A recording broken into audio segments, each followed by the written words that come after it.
Subscribe and hit that like button if you desire more content like this. This is the first video of a series we plan to continue as long as the likes reflect the desire for them. This episode stars Mr. Marcelo and features Killer Stone, Soulja Slim, U.N.L.V, Currency Hot Spitter, and the CEO of Tough Guy Entertainment, Dodo.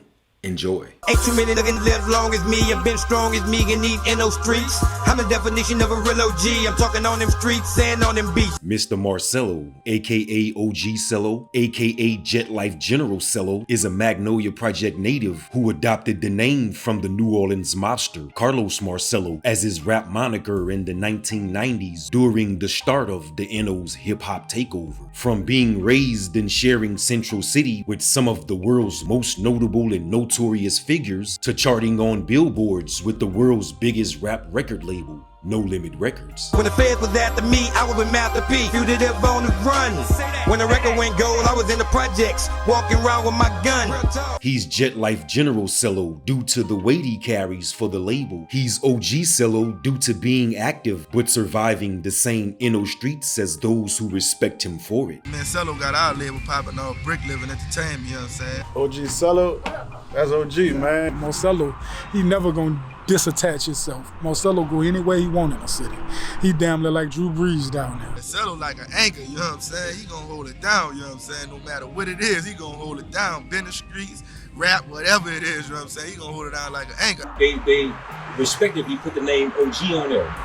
See, they gave me that name though. Like, I ain't give myself that name. Like, the youngsters just start calling me OG. Even some of my older partners who older than me call me OG. That should be funny as a motherfucker. What do you think they come from? Wisdom or? Probably longevity.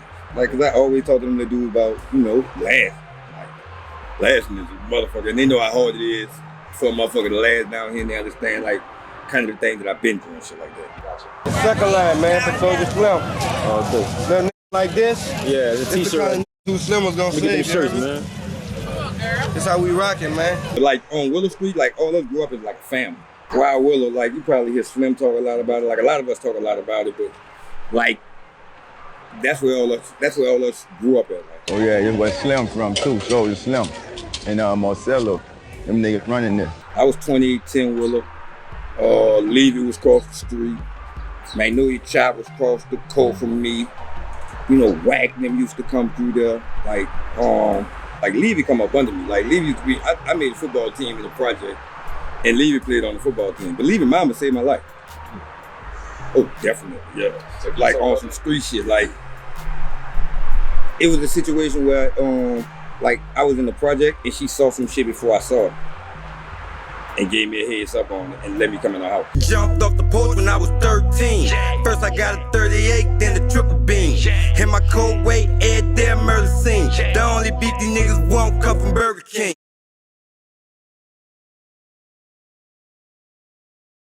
So I move slow, I travel around the world with Stone, with Juve and Wacko, nigga, the money is long. What about Stone? You said what you said. Stone was kind of like the jail that held a lot of shit together. And I think he did. He definitely did. Does everybody speak about him like? Say Stone's a good dude, bro. Like Stone kept me in the music business. I told you, Stone gave me some money one time. That shit was crazy for me. I used to get shit from him, and one time I asked him for some shit. I thought I told you about this. I wanted to get some shit from him. Like I had went doing bad. And Lenny come through for me too. I was trying to sell my car and everything. Lenny was like, I ain't buying you a car. Lenny gave me like $2,000-$3,000. And one day I asked Stone for something and looked at me and said, why the fuck you not rap? I'm like, man, I need to make some money. And he went back, slid to his spot, came back and gave me a brown paper bag, $7,500. Like that nigga used to really like Stone used to psych me up with that rap shit though. Like Stone would be like, you tough. And like to hear that come from like Stone, like that shit was something different. So I knew my pin game was rough. Like that's why I used to always fuck with Wacko. He felt the same way about Wacko. That's why me and Wacko used to always go at it. Like he'd be like, bitch, you doing whack? Ooh, ooh. But that's why me and Wacko used to be like that. Cause I know he used to pump that same thing in the Wacko, but that used to give you motivation like a motherfucker.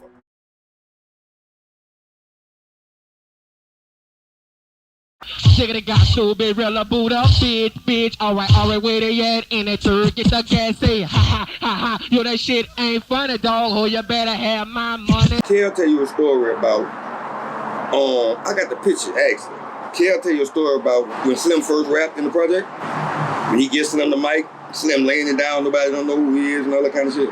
And then Kel pull him up, that's facts. Don't say I never told ya, I bounce with the niggas out the wild mag. So if you ever in your life try to play me like a hoe, I got that fucking packer from the Cali, yo. Say bitch, you know that milk is me, but I bounce with them niggas off the Josephine. At the time where it was so many of us that used to hang together and that was so street, like Slim was untouchable.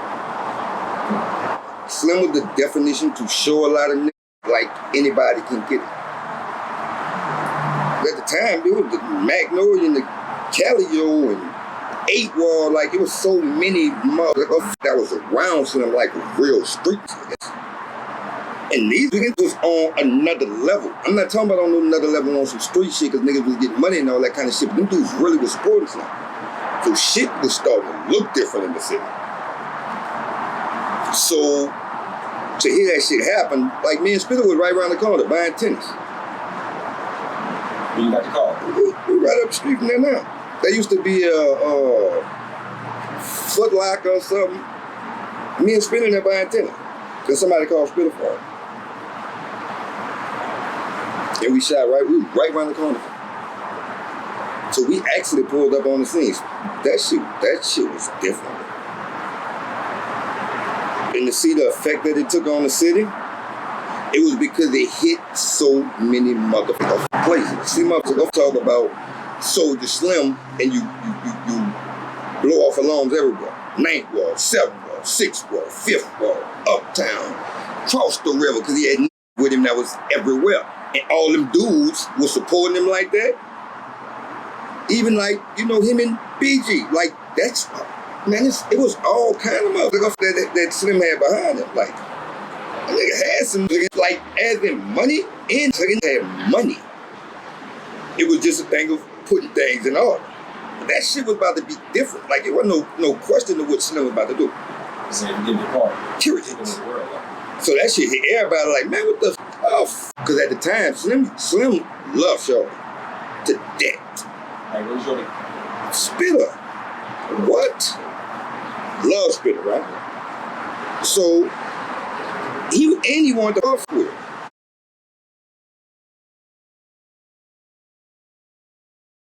It's a club on Drive Street.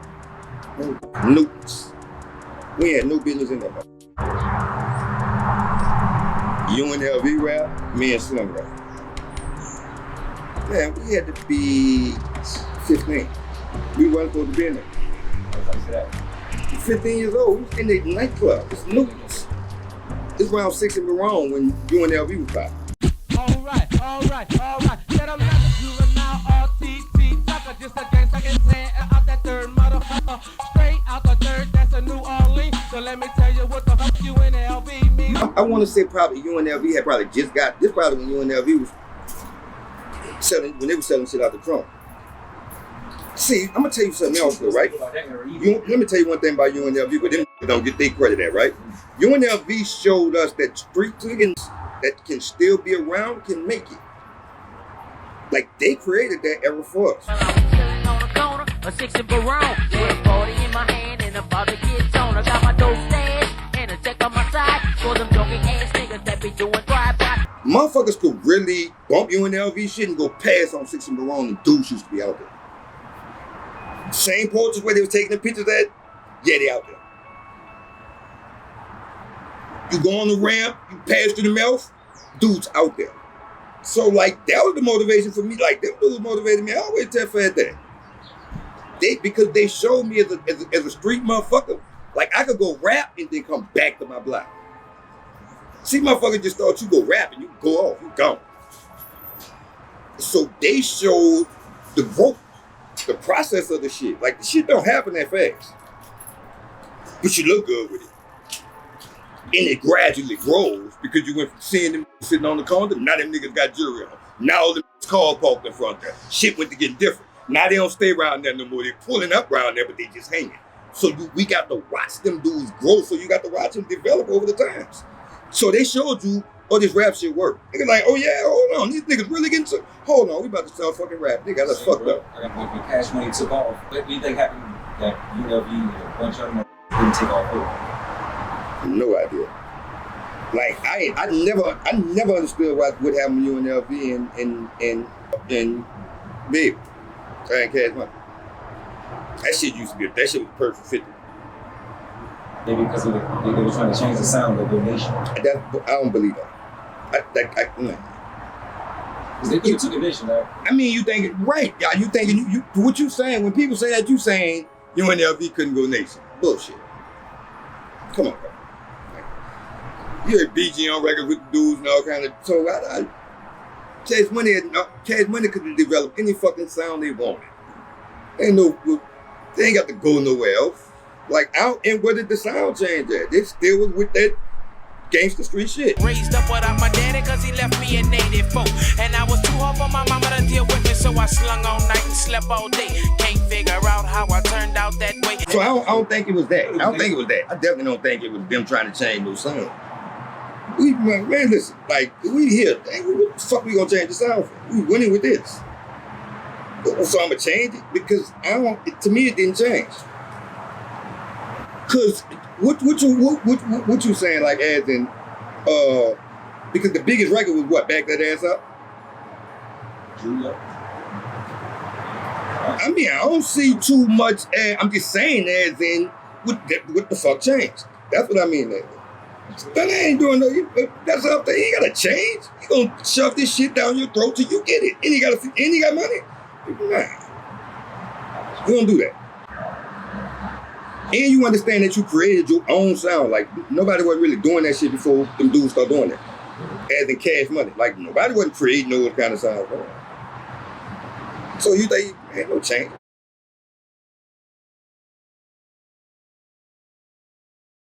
I didn't know Currency is your brother. No, my younger brother. Yeah, OG, player from the Himalaya. If Spitter is the governor, then I'm the mayor. In my time, bro, we protected motherfuckers who we didn't want around there. We run off our Spitter thing. You about to come hang around. No, the f you now. You got the game. You got it. Let's go do what you doing. Go play basketball or go play the game or go get you some tennis or something like that. But he started getting it. But let me show you how smart he was, though. He know how to come there to get what the fuck he wanted, and he know we gonna run the shit out. But he was turned on to it. I mean, Spitter wanted to be a part of that life until you guys.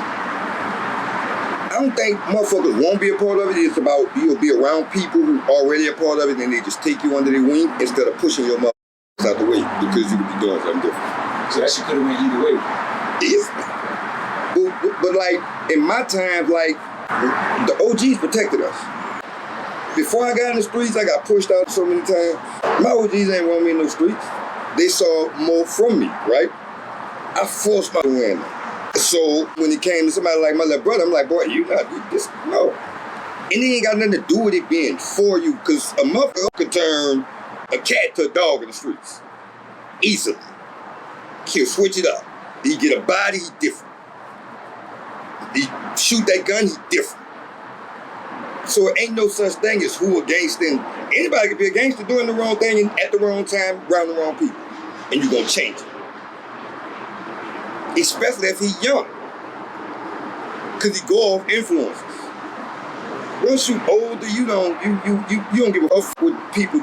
I'm just saying that to me, I don't give a fuck what nobody think. I'm gonna stand for what I stand for. I don't give a fuck how you feel about what I stand for. This ain't got nothing to do with you.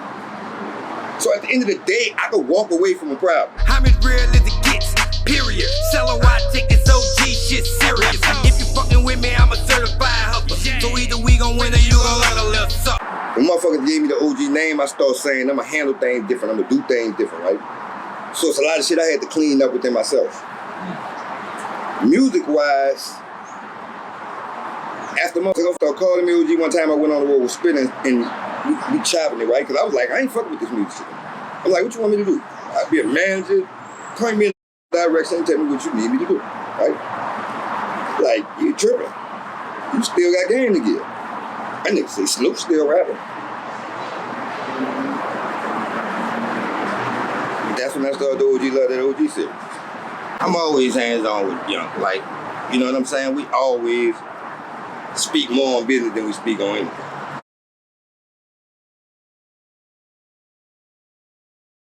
I had a godfather named Victor, right?